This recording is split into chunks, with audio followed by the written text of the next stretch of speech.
and you adventure out to explore and you adventure out to entertain yourself by using your imagination. And it is not compliance, it is not conformity, it is creativity. Growth happens in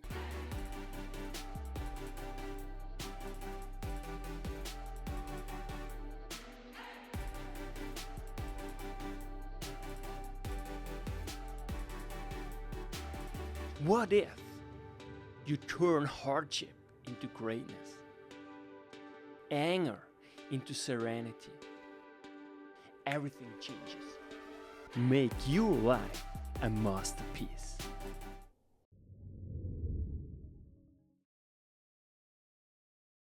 Have you ever wondered what teaching ought to do?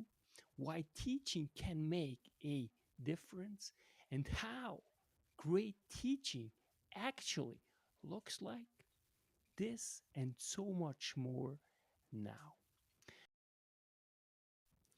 Welcome, I'm Yannick, your host, and now joining me, Casey Jakubowski. Casey Jakubowski has a PhD in education and is a consultant and also a former classroom teacher who really thinks deeply about teaching, learning, and really more broadly about the purpose of education. And now I'm so thrilled to have him on the show on how to think about teaching and really about his book because he published several books thinking about teaching. Welcome, Casey Jakubowski, to the show. It's such a pleasure to have you and really to engage in a discussion about teaching and also really about your personal love of and for teaching.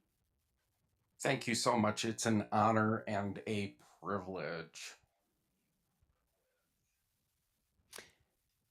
Let's start. Introduce yourself in one powerful sentence. Let's assume that you have only one single sentence. What would this sentence look like? Good challenge. So, my sentence would be I'm Dr. Casey Jakubowski, and over my career and in my life, I have been thinking about teaching as a way to ensure the future is bright.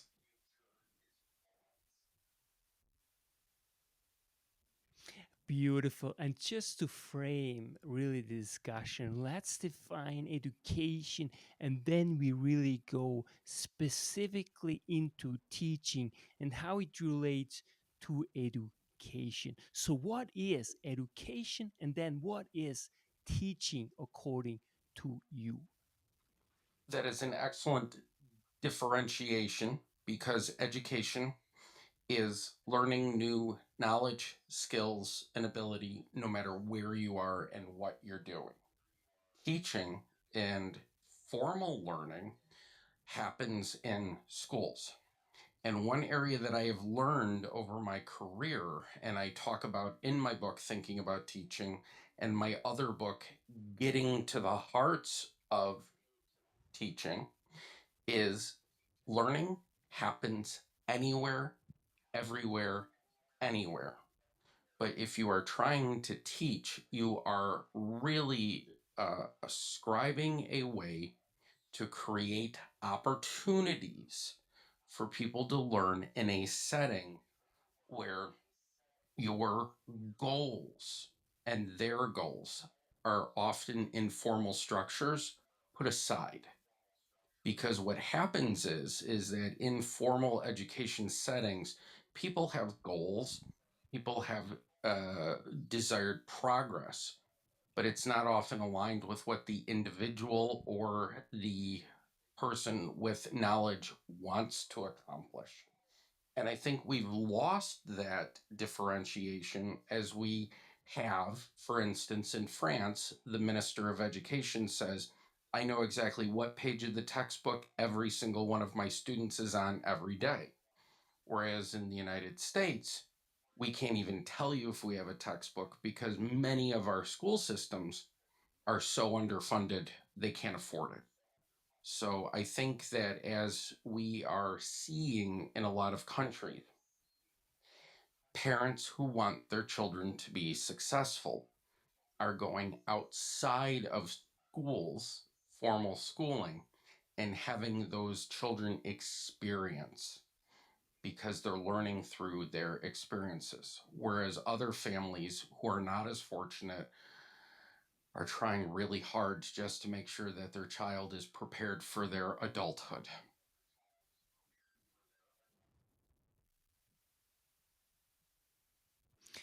Beautiful. So, what you are really describing is that teaching is really a vessel for learning and really positive human development. So, according to you, how should great teaching look like in a classroom and really embodied from a teacher? So, what are some of the future features that a good teacher ought to have in order to really enhance the learning of all the students?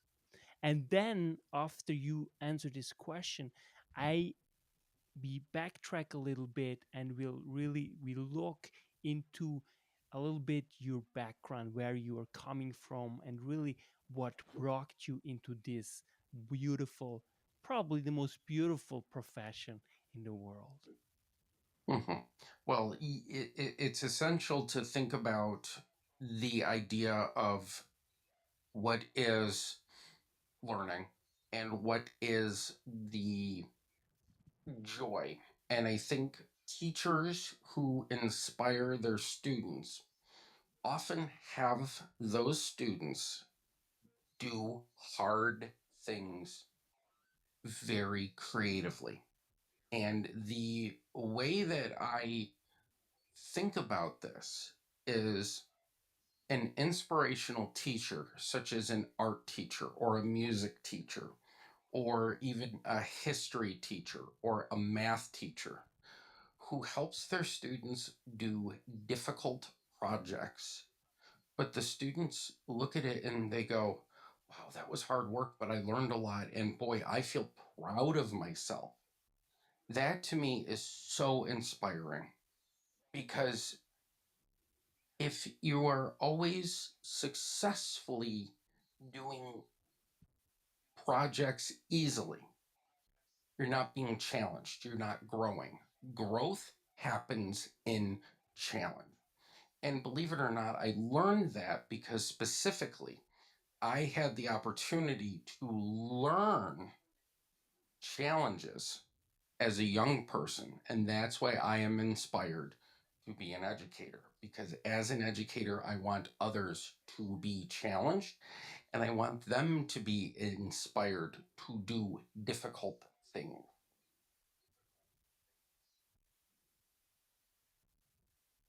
What you're really describing, I think it's so crucial because it's really the proximal development of learning, right? To really find the sweet spot for each and every student in order to empower themselves to really learn and go deeper and deeper and never ever give up. And this is a true art to really find this sweet spot. Now, let's go back a little bit. You mentioned that you also went through hardship in your youth. So please give us a taste on how your youth looked like and what really were some of the crucial points in your life that ultimately inspired you to become a teacher. Yeah, it's funny. My book, A Cog in the Machine, actually describes to me and people my career. And so, uh, yeah, so as somebody who's been through a lot through my book, A Cog in the Machine, I think it's important that we learn that as we are inspired through hardships, we learn unique practices and we learn unique opportunities to fail. And then as we fail, we grow. Okay. So you were just alluding to really how hardship, how challenges really helped you grow and learn. please describe a little bit some of the challenges that you went through and how you found also the strength to actually look at the hardship and see it as a personal source of growth. Yeah, that's a great question. As a younger person, I found school to be, quite frankly, boring. There were outside of school activities that often kept me engaged, such as scouting. I earned the Eagle Scout, which is the equivalent of the top chief scout in the United Kingdom. I'm not sure what some of the other European or international top ranks are, but we were challenged to fail fast, learn from those failures, and grow. And when you are 16 years old trying to put together a major camp out for 300 people, you're bound to learn. And by being bound to learn, what you often find. Okay, so what how did this ultimately translate to your love of teaching and really learning? You said that you learned a lot in being a scout, of really learning from failing, but then also there is a huge gap, of course, of learning and translating this from an opportunity into a passion for really teaching.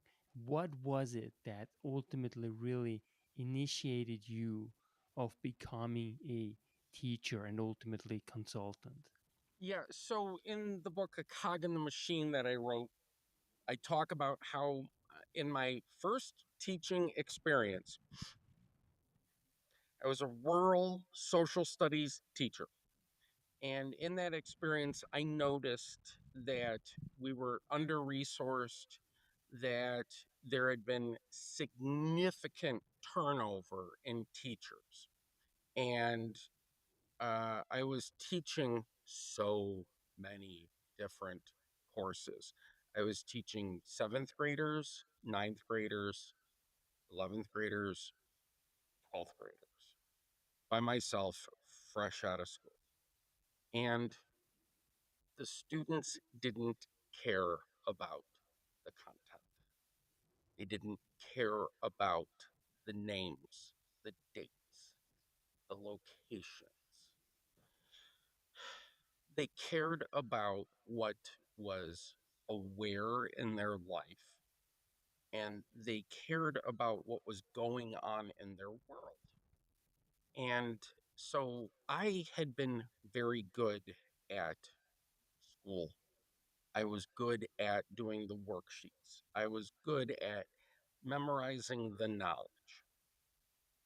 But one of the things that I realized after I went to college to be a social studies teacher and a historian is the two didn't meet.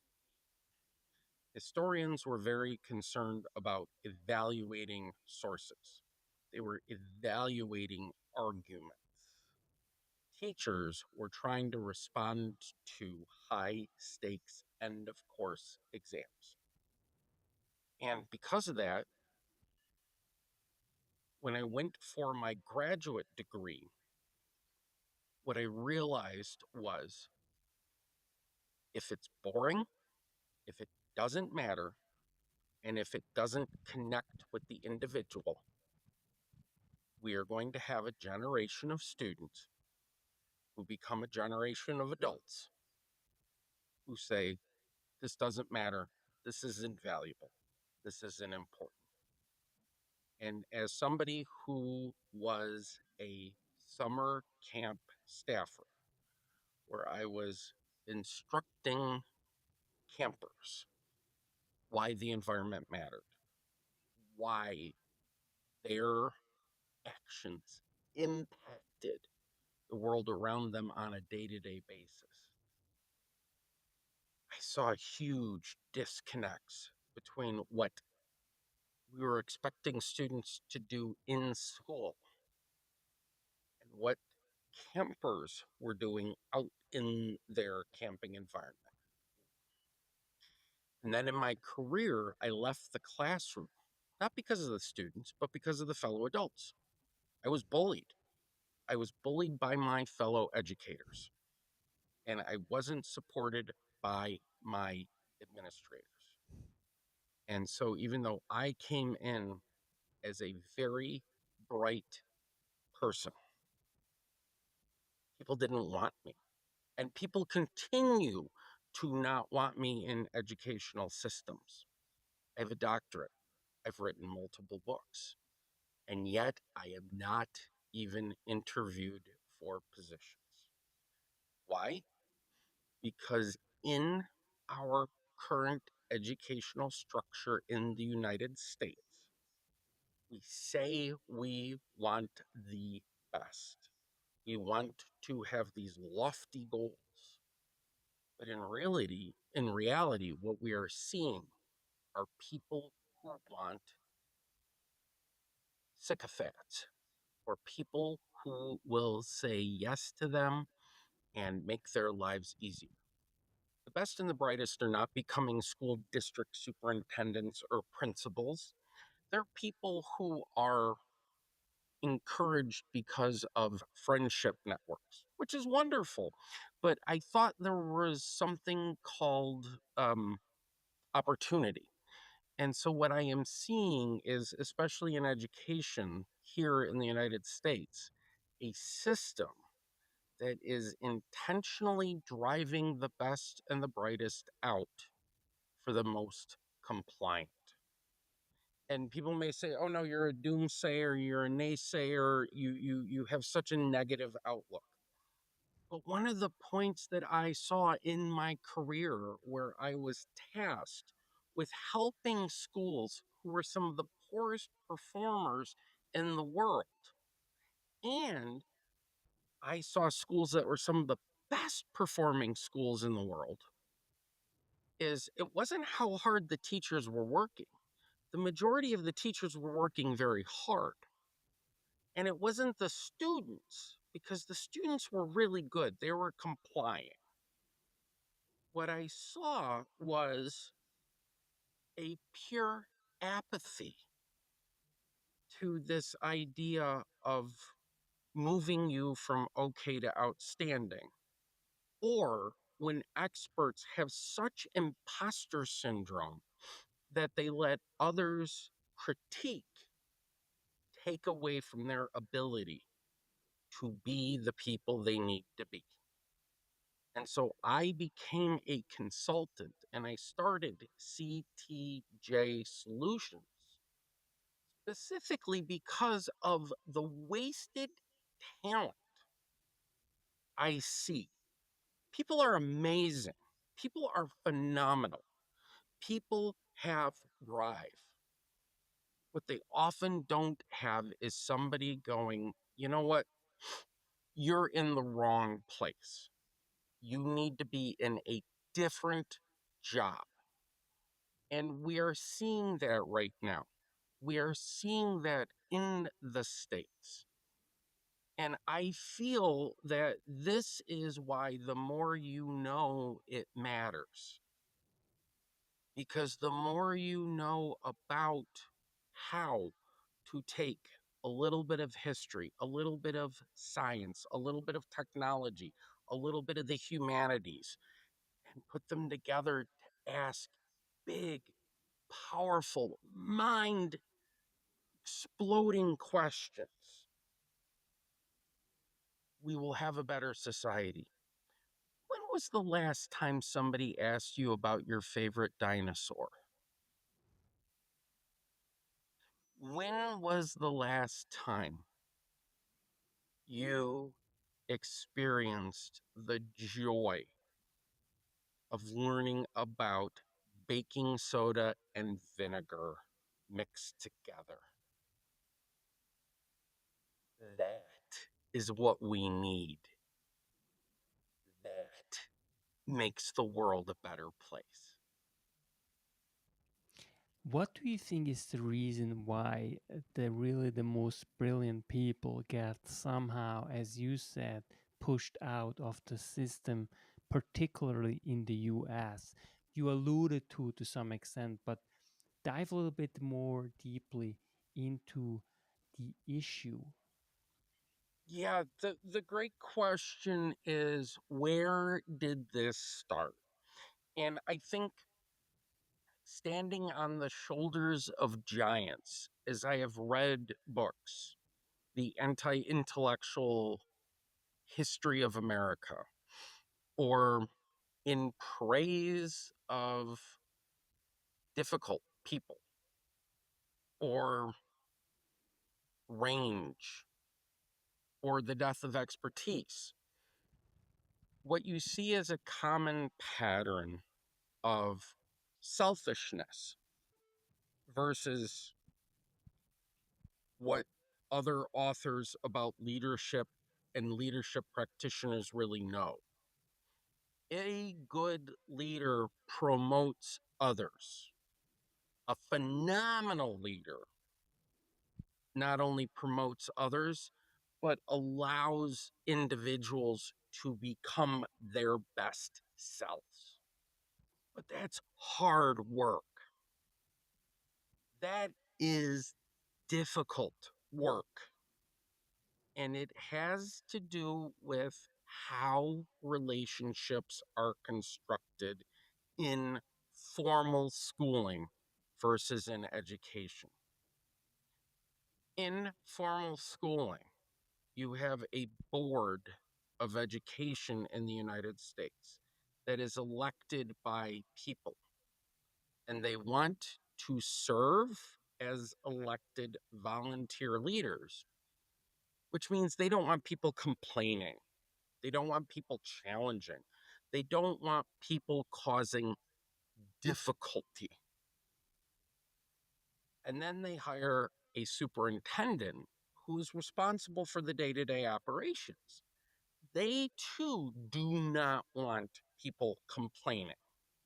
They want people to do their jobs. And then there's a principal who, in many instances, they're told in college theory courses where they earn their license that you're an instructional leader.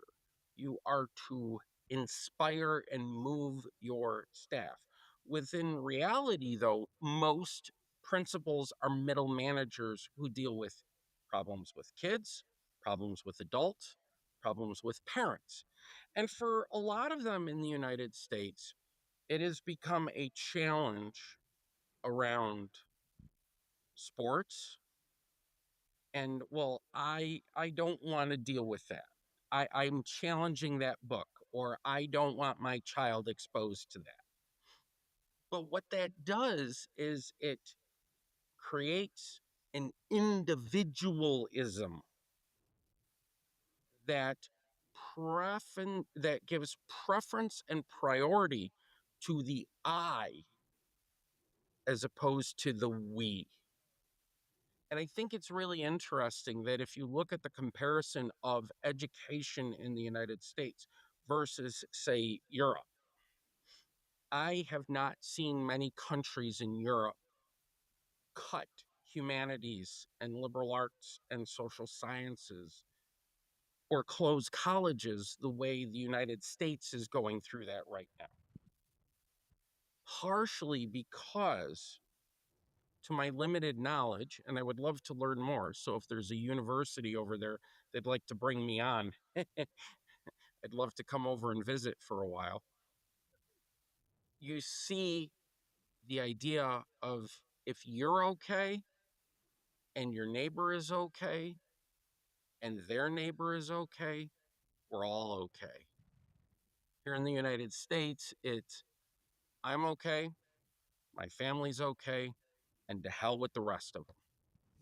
That's very, very, very scary.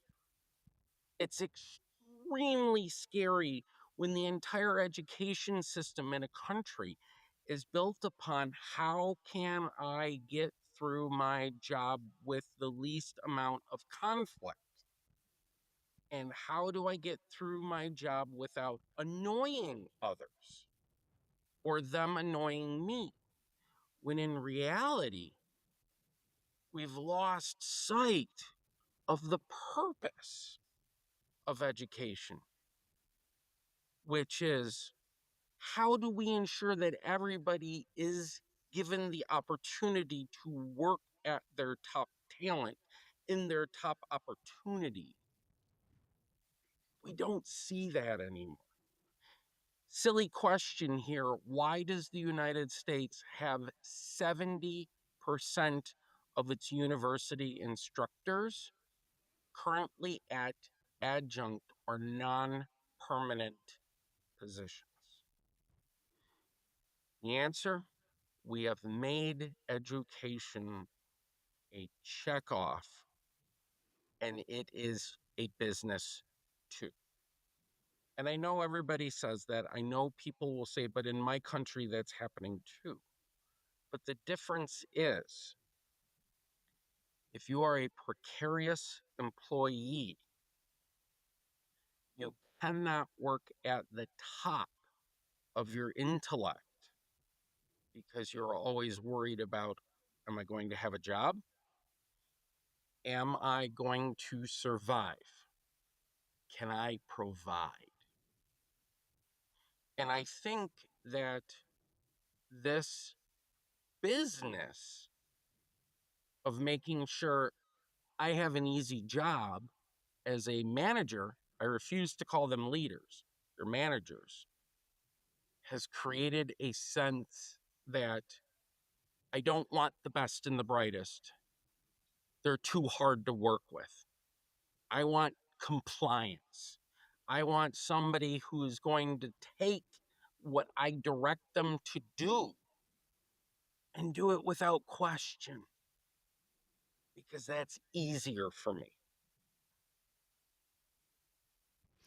Of course, in the short term, it's definitely easier, but in the long term, you will face tremendous challenges that we already see. And I think that's generally speaking throughout the Western world that we lost this ability to engage deeply with different ideas, with different points of views, and that we cannot allow the minority basically become, or really the tyranny of a minority, that we have to follow somehow a certain way of thinking, but we have to realize that we all have different ways of thinking because we are informed by different values, and therefore, as a result, you always have to some extent conflicts, right? And at the same time, the idea of education really tries to somehow prevent or almost deny that there are different conflicts. And I think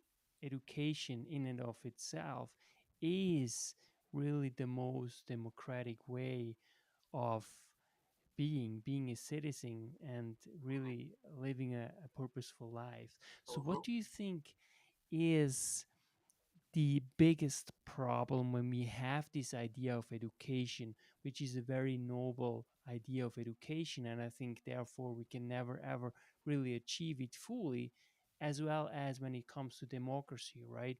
Because it's always an idea that it's basically our North Star, right? That guides us in our decisions. And therefore, we have political processes, we have policies in order to really manage conflicts as fruitfully and peacefully as possible, because that's simply the way to go. So, what is the most important thing that needs to change on a personal level and in terms of teaching as a whole? Mhm. Because as a teacher, especially, you are bombarded with all these politics within the school, and that's by and large, I would say, the reason why so many teachers also quit the profession. So, what do you think are some of the most important levers that we can use in order to make teaching and really education as a whole better? I love that question because it really starts with the how we define conflict. So when anyone says conflict, immediately what pops into mind is uncomfortable and difficult and disagreement. And yet, anyone will tell you you make steel stronger by heating it, hitting it, and forging it. A diamond is a lump of organic matter that has been pressed and squeezed for millennia to create a diamond. Water comes out after filtration, where it is put through obstacles, pure. Thunderstorms are the rubbing of the environments together to create ozone and to clean. Instead, and this is something I talk about when I am asked to consult on conflict management, is we need to reframe it from you versus me to what are we saying that we're in agreement about? But what value added is your perspective bringing to me that I am reacting so negatively about? Because there are levels of conflict. And what we are seeing, especially in viewing between different peoples, is values level conflict, which is the deepest conflict. The data conflict or the surface level. It's very easy to say the sky is blue. No, no, no, no, no, no. It's cloudy. Or I think that there are 10 million data points. Well, I think there's 10.5 million. That is an easy conflict. But values conflict, that's the most difficult. And we see it in Europe. We see the idea that there is a concept of how to deal with folks fleeing terrible living conditions and what to do with those people. You know, we are seeing that here in the United States as well, because the values have become readily apparent as opposed to disguised. There is no idealized time period. There's always been us versus them. But the difference is now we are seeing a lot more loud. If you're not an us, you're a them, and you aren't human. Education is designed to create unification, collaboration. But if we are saying the thems are worth way less than the us's, that's not conflict. That is abhorrency. And it's happened before. When we say we are not telling history that is difficult to discuss because we do not want to make children uncomfortable. Is it that, or is it you don't know as a parent how to have mature conversations, right?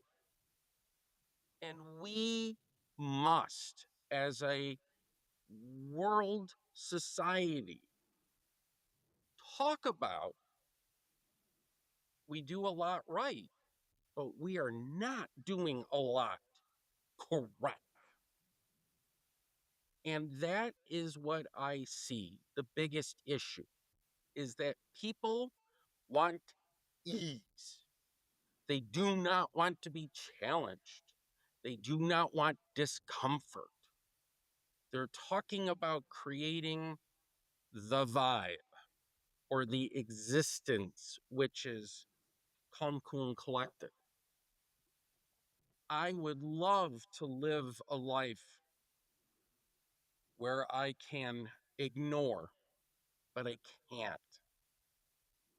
And I know many teachers are leaving because they emotionally, with a conscience,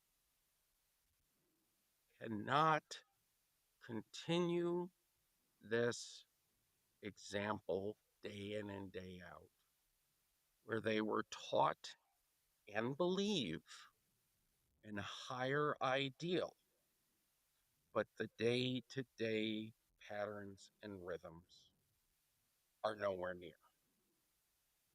And as we are humans and we have this privilege of calling out what we see, we must remember that the structures and the society and the systems have created it so that a deep 80% or more of our fellow humans are trying to survive hand to mouth.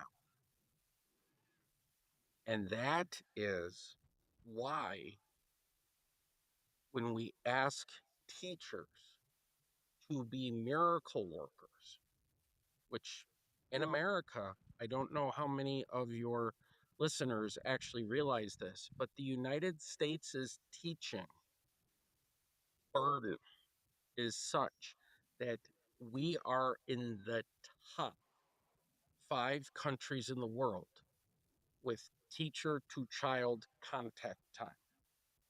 Whereas many European countries, such as Germany, and G20 countries, such as Japan, are at the bottom of teacher student contact time. I think it's important for us to understand that if a teacher is asked to be an adult in the room, even if there are other adults with them,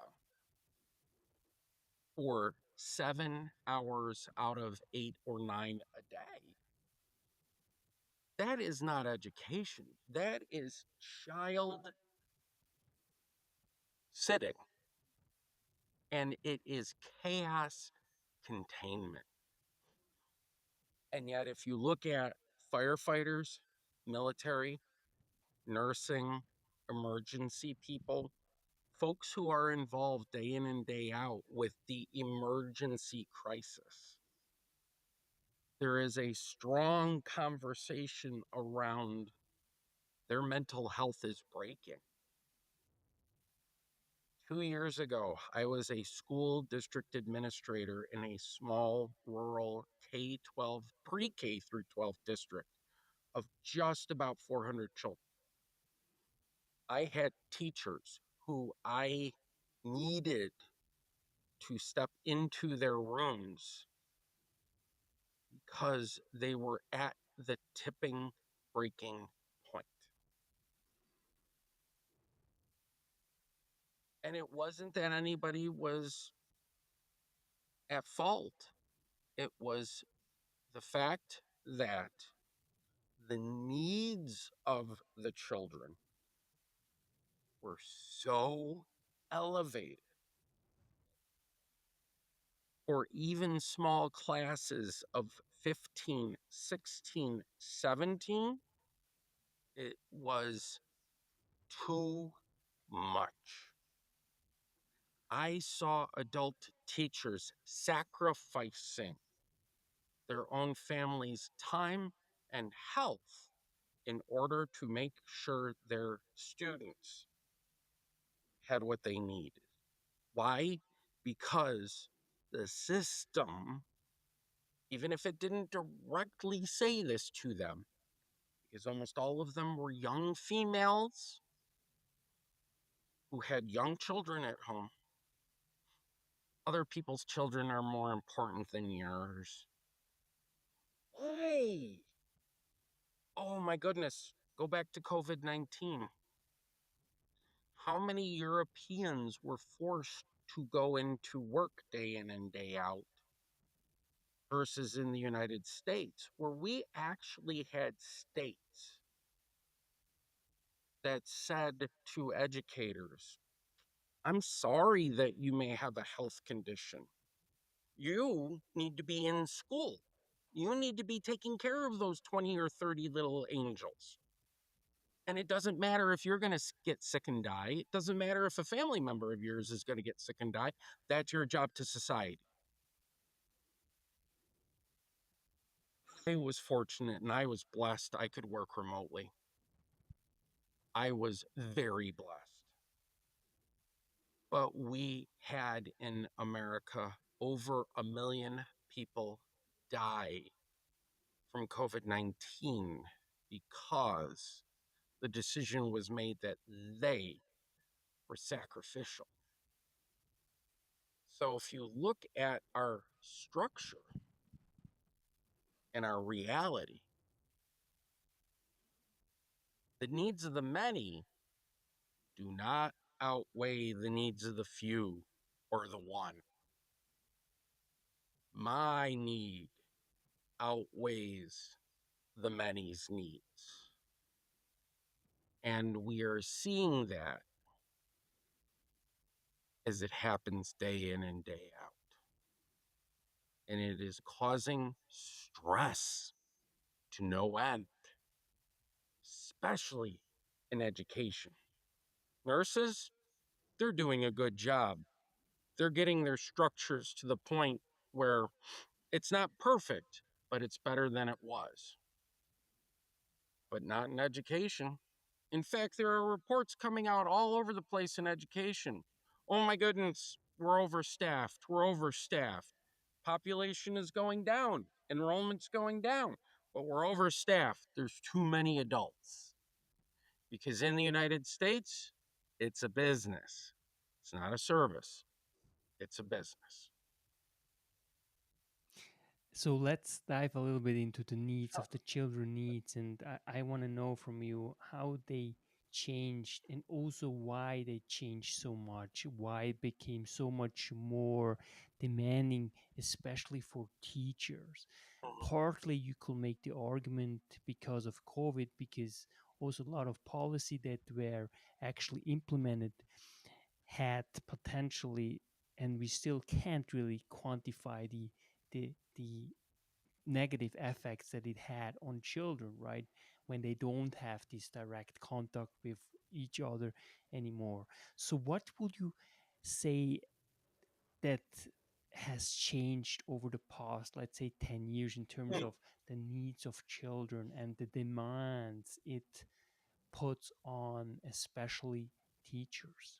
Yeah, that's a wonderful question. And I speak as somebody without my own children, but with nieces and nephews and friends who have children.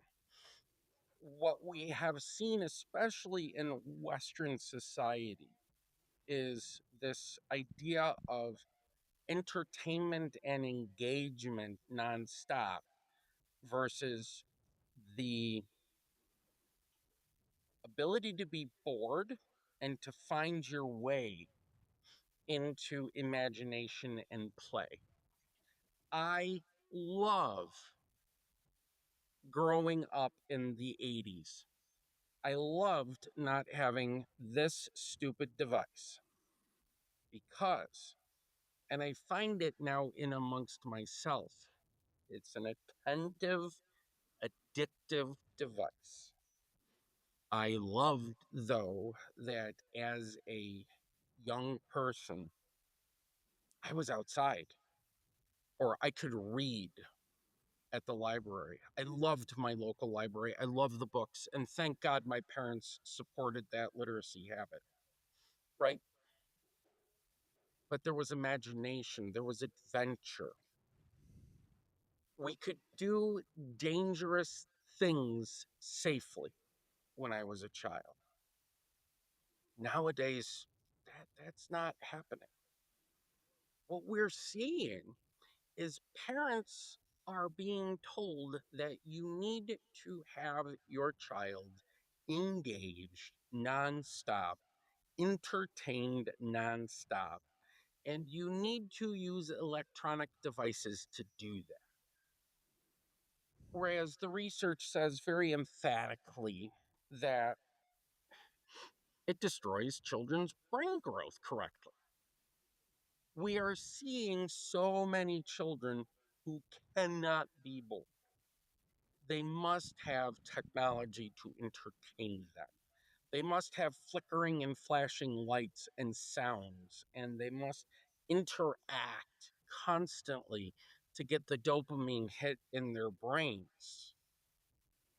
As opposed to when I was a kid, we would go outside and we would run around on a hot day.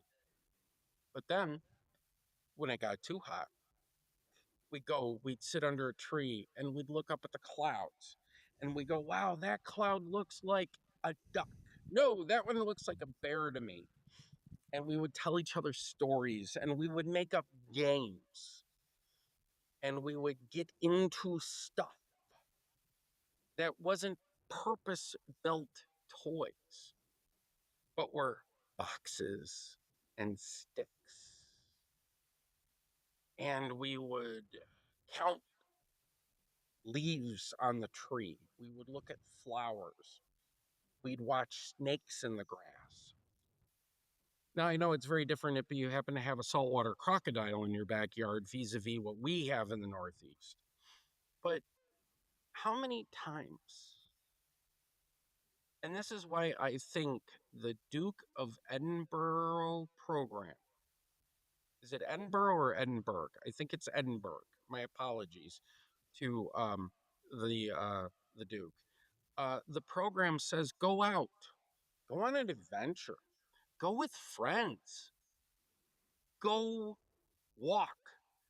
Sir Tony Robinson has done some amazing BBC videos on walking through history. But it's the idea of adventuring out. And you adventure out to explore and you adventure out to entertain yourself by using your imagination. And it is not compliance, it is not conformity, it is creativity. I want children to look at a pile of rocks and throw them, not at people or things, but to feel the weight, to see how they skip across water or they sink. And then I want them to look at the rocks and go, why is this so smooth? And why is this one so like flaky? And why does this one look the way it does? I want them to look through the pile and go, ooh, that's a fossil. I want them to look at a tree and go, wow, I'm going to climb that. And then when they get up a certain way, they're going to go, the view is really different up here, but I'm not afraid I'm going to go higher. Adventure and intuition is the birth of independence. When children are protected and not allowed to experience the world, it creates dullness, it creates blandness. We need more joie de vivre in the world.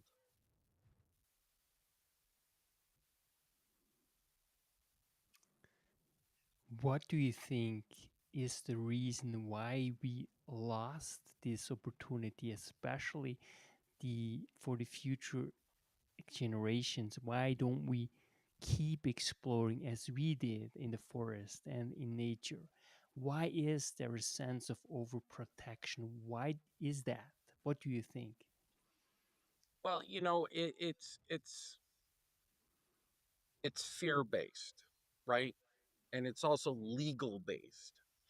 So what has happened is over the last 40 years, especially, lawyers have created this idea of in parentis loci, or the parent at the moment, and the idea that the accountability and responsibility is always on the adult. And so, therefore, the adult needs to be attending to and limiting the activities.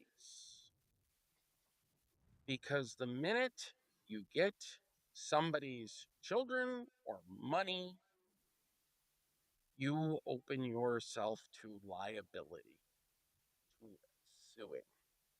You know, if a child is playing on a constructed physical playground and another child pushes them,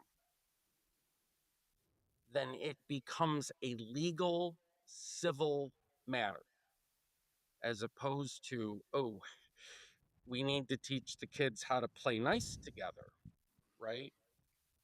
But also, if you go out in the wilderness and you are uncomfortable, or you go out and you explore, there's there's fear.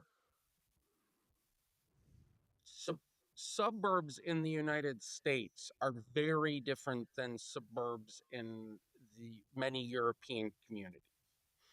So, suburbs in the United States are constructed for privacy and for protection.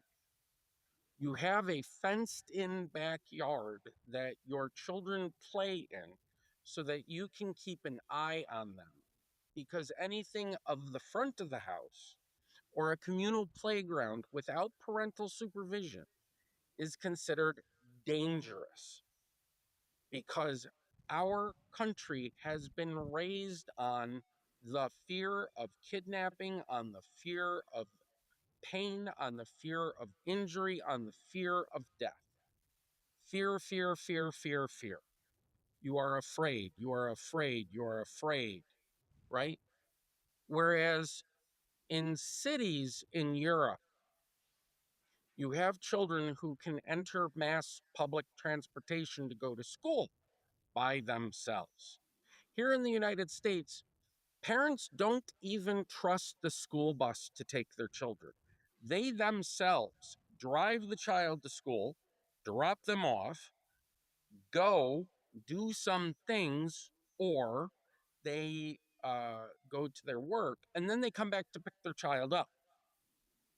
There is no more children on the bus because, in a lot of parents' opinions, nobody's supervising my child on the bus. They'll hear words or they'll see things that I don't deem I want my child exposed to. But in reality, what's that doing is it is eliminating unstructured time.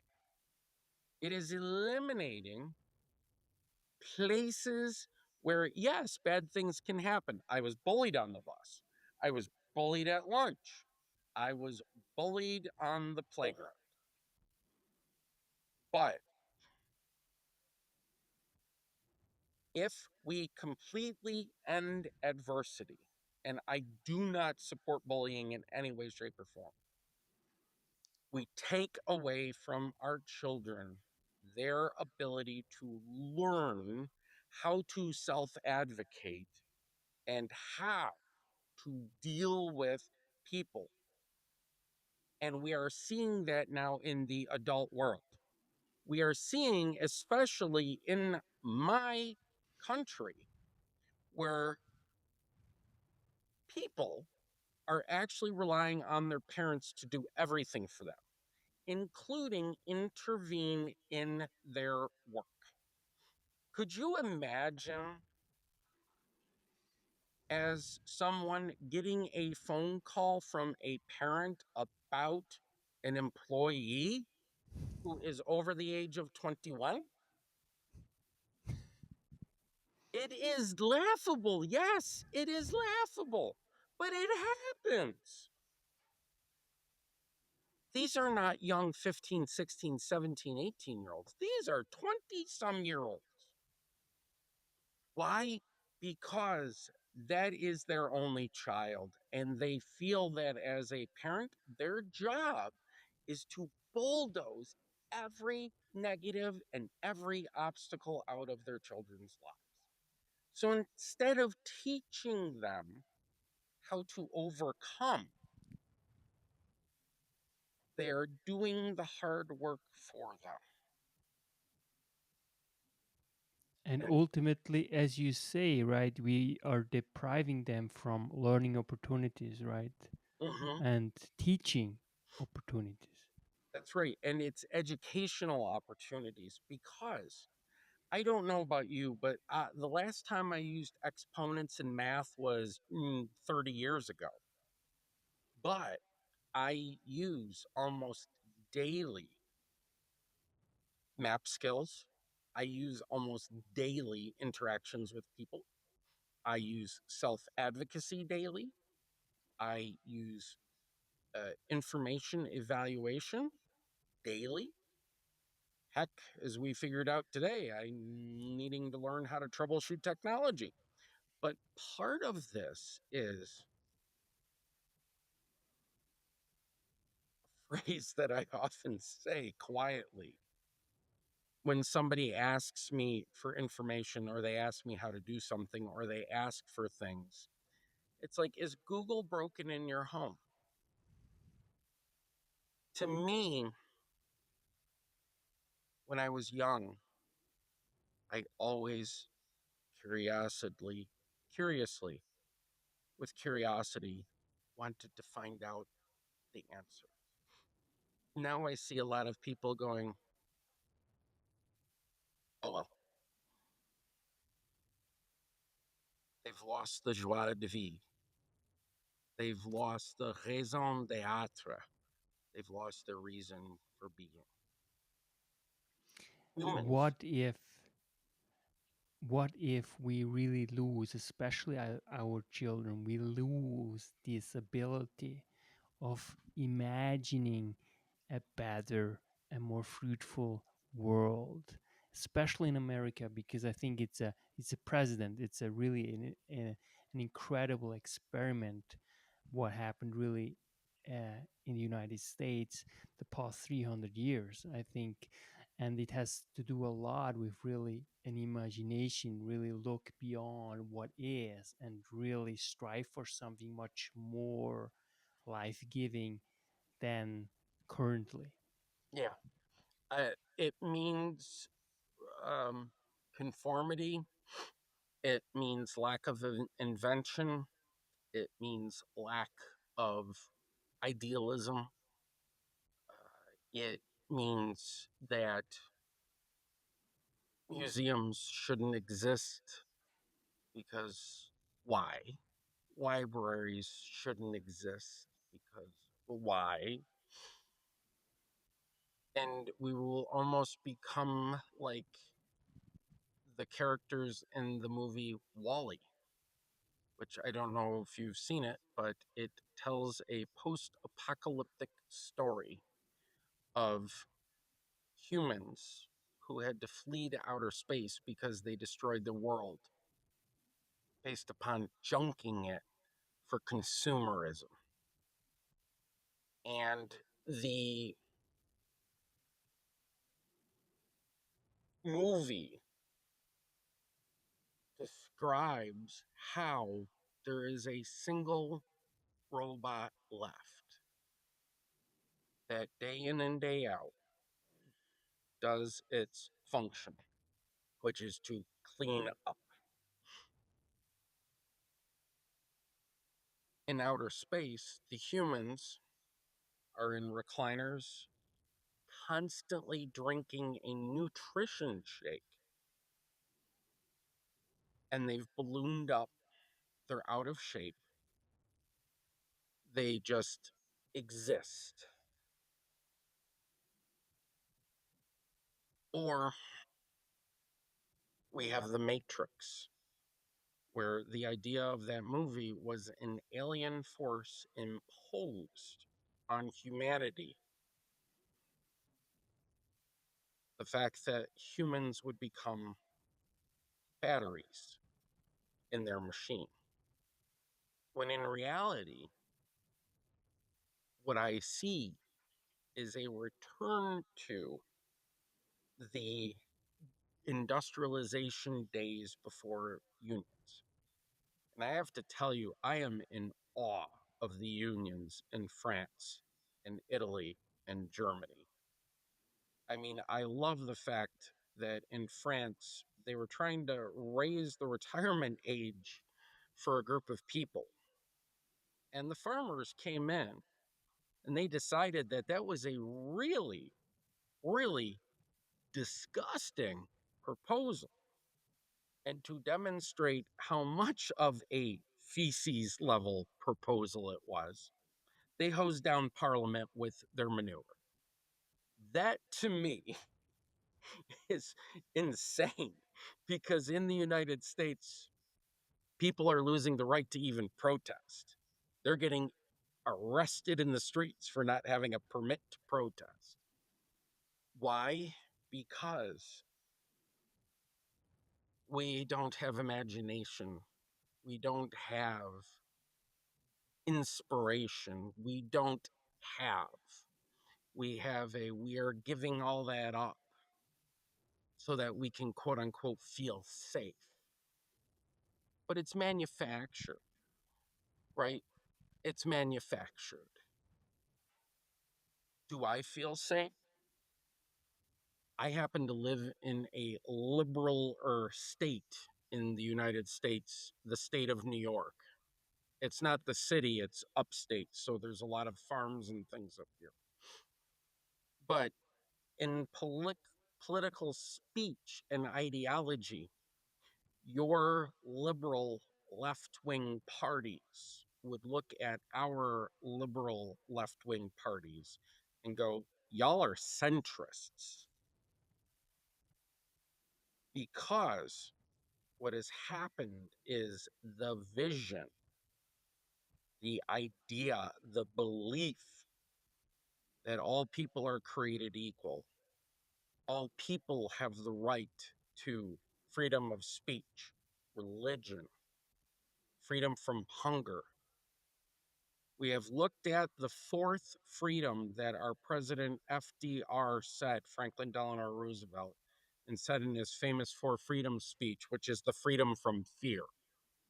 And that has become the be all and end all.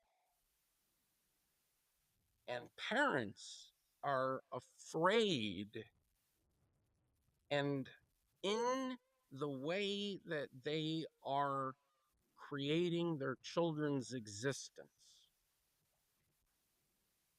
they're taking their fears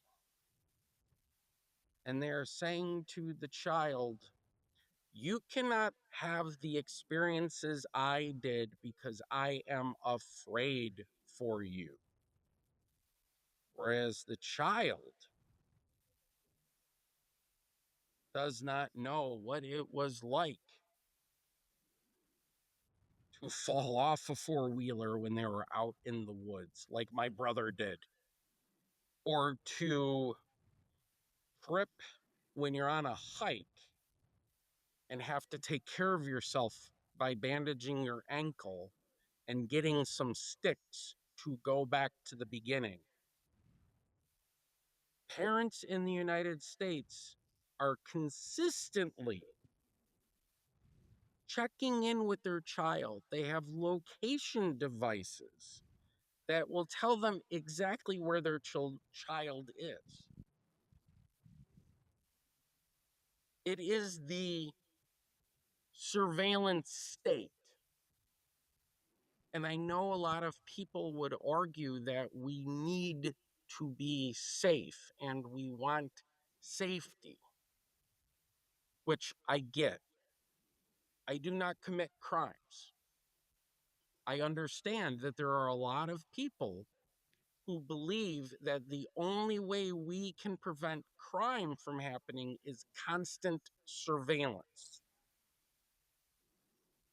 But we have, just like in the movie The Truman Show, we have created a society where from the minute the parents find out they're going to have a baby, the sonogram goes live online and pictures are constantly shared and biometric data is constantly shared.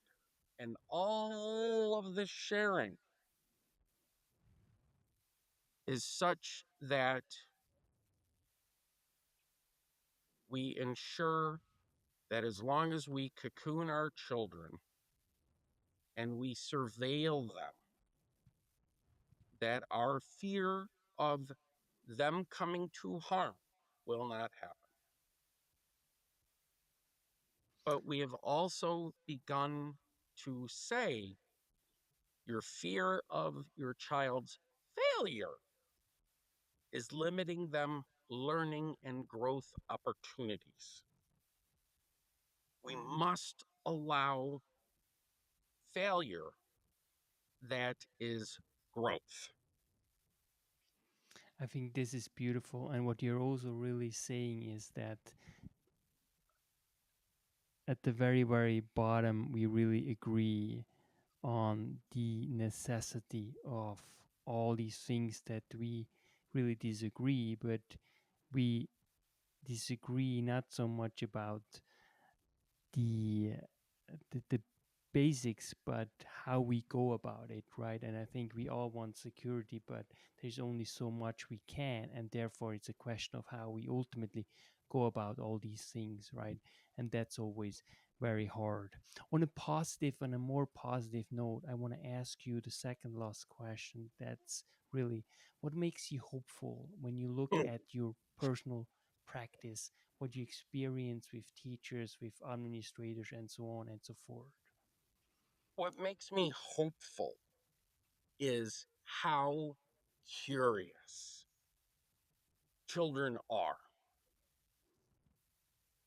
and how curious professionally there are teachers, educators, folks out there. Because a child is naturally curious. If they see a butterfly, they're just enthralled. If they see a fish, they want to know why and how. The more we get out of their way and the more we allow them to learn,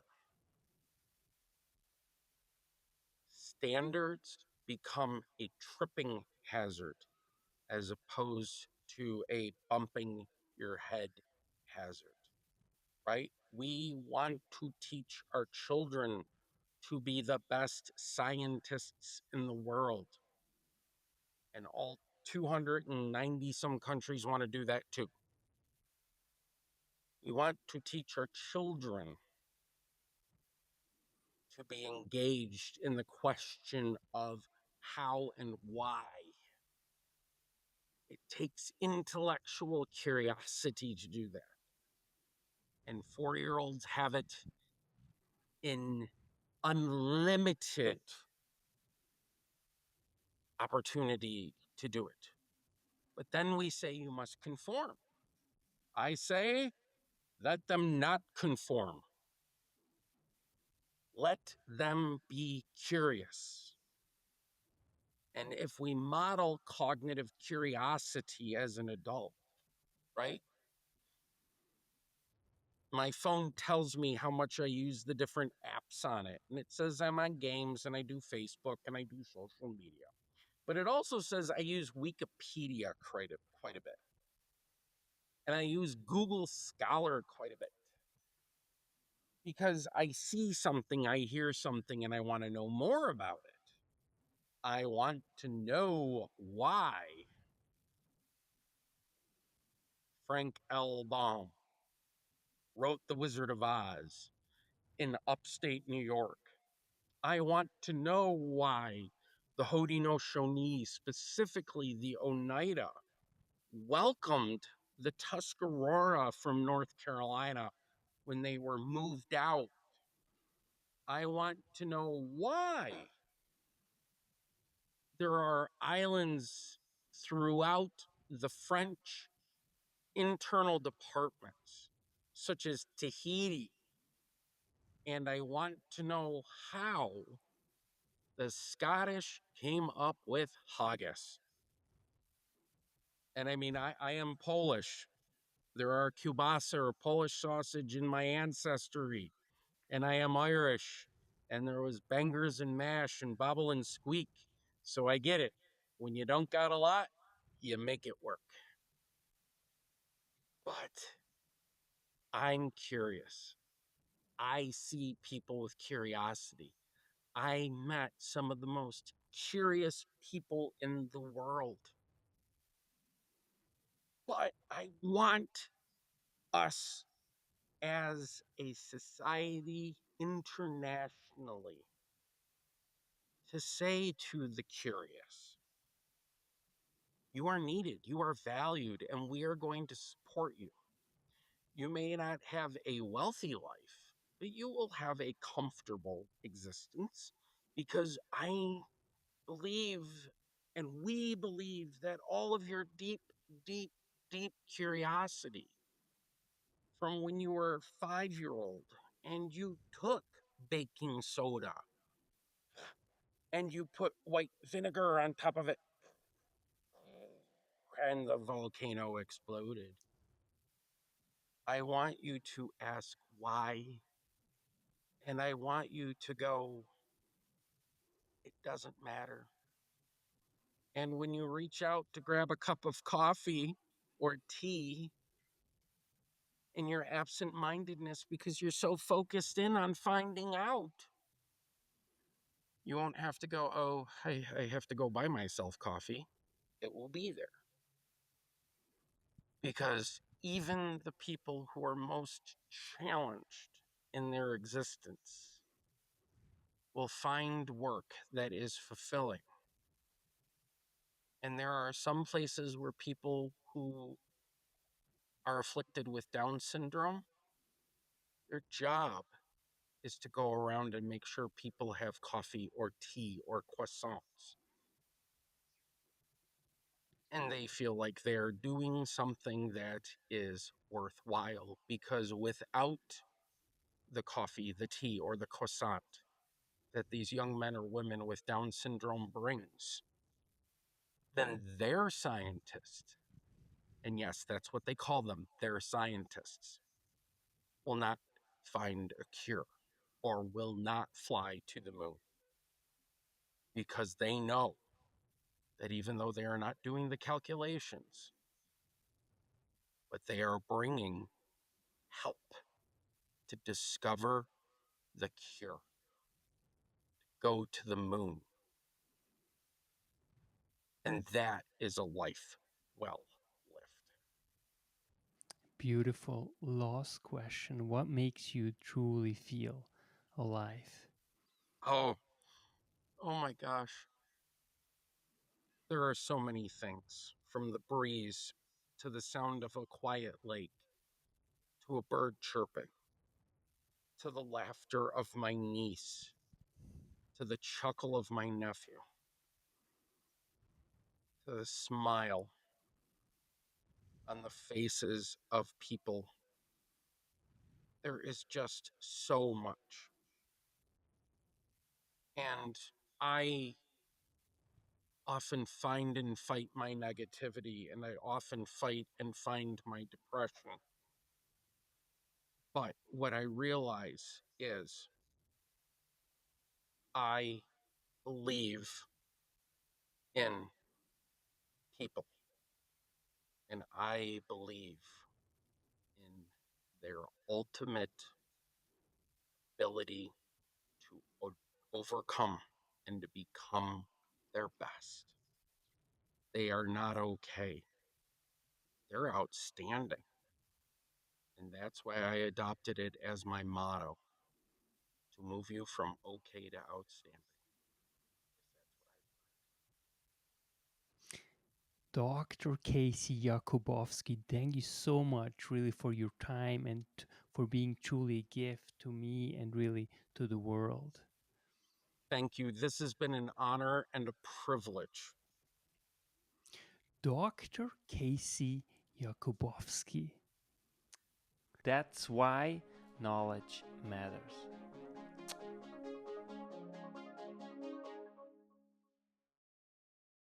Make your life a masterpiece.